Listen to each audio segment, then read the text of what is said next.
Aging of the brain and ketones and ketosis. The video I'm going to have you watch here is really about the brain and how it works and what's going on up there and relative to ketosis. Now, you have different ways that you can get into ketosis these days, but the video is going to talk about a few things I want you to keep note of. Number one, it's going to talk about aging. It's going to talk about BDNF. It's going to talk about plasticity. It's going to talk about energy or lack of energy in the brain. And I can't wait to unpack this with you all, because this is just the beginning, and some of the research that's been done has been now more advanced. And there's something that I just found out that ketones do that are magnificent, and I'm going to show you at the end. So check this out. The number one thing people say to me when they come in practice is memory, brain fog, confusion. I went upstairs. Why did I go? I don't remember. We all have that. The effects are, to use an overused scientific term, pleiotropic.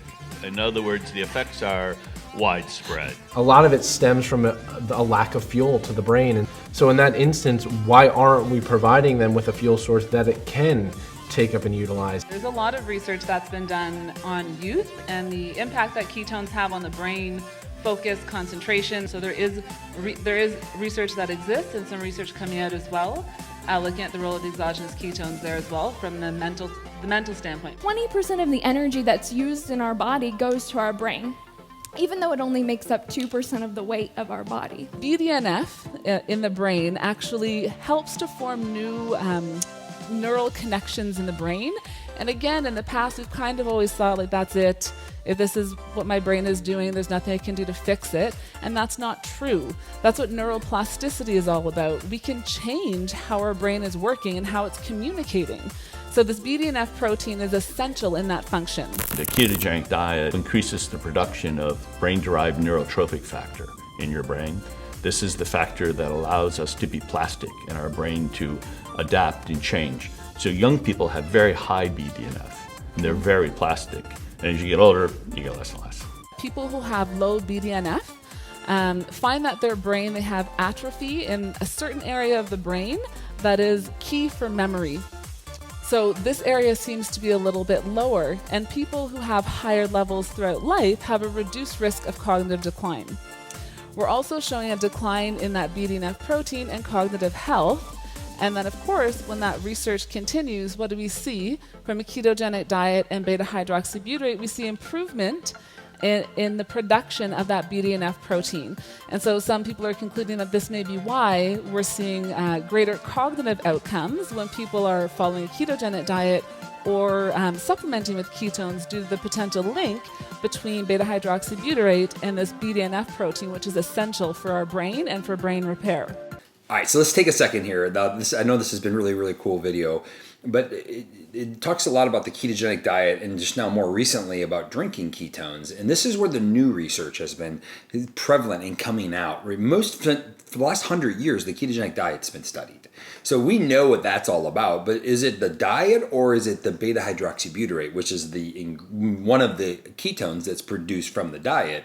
Is that the thing that's making the big impact? Well, what we've seen is it's so that way drinking your ketones, beta-hydroxybutyrate, is going to give you a lot of these benefits around the brain. And so I'm super excited just to share that with you all, because the diet is hard. It's either a strict diet or fasting, long bouts of fasting all the time to get that benefit. So now we can just drink ketones, but check out the rest. Impact of ketogenic dieting, again, on longevity. We're doing a lot of studies on that and seeing a lot of positive effects.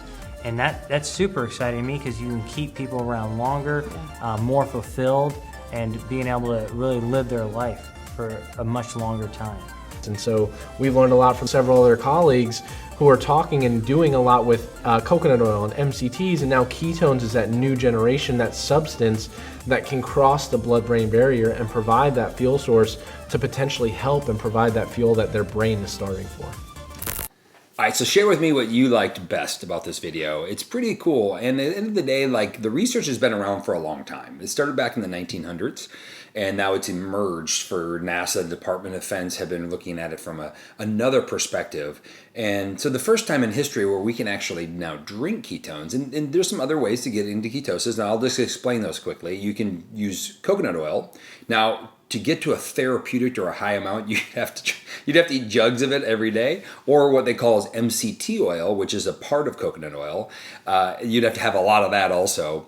The other way is to do long fasting, where you don't eat food for 4, 5, 6, 7 days. You can get your ketone levels up. But as soon as you eat the wrong types of foods, you're back out of ketosis, no more ketones being produced, or very minimally.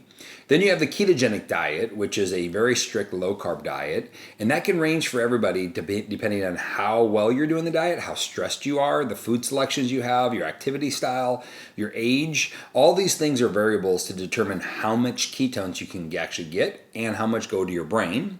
And then the last one is actually drinking ketones. And so what I've figured out is I did the diet for many years. Now, instead of doing the diet, I drink ketones. I have at least twice a day, 2 servings, and it's worked extremely well for me. My brain scan that I just had done is quite remarkable. It looks like I'm 21 and a half years old, they said, and I'm almost 50. Just to put it in perspective, after brain injury, after an autoimmune condition, and a lot of other challenges, that's doing pretty good. I'm pretty excited about that.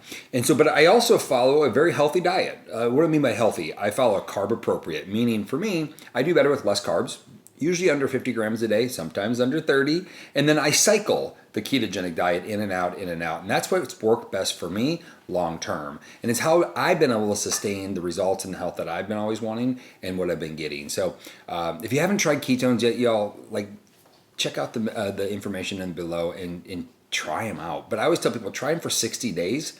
You got to find your diet, your plan. I'm willing to help give you some of that guidance. You can always just call me. I'll talk to you about it because I'm super passionate about helping people live their best life. Cheers.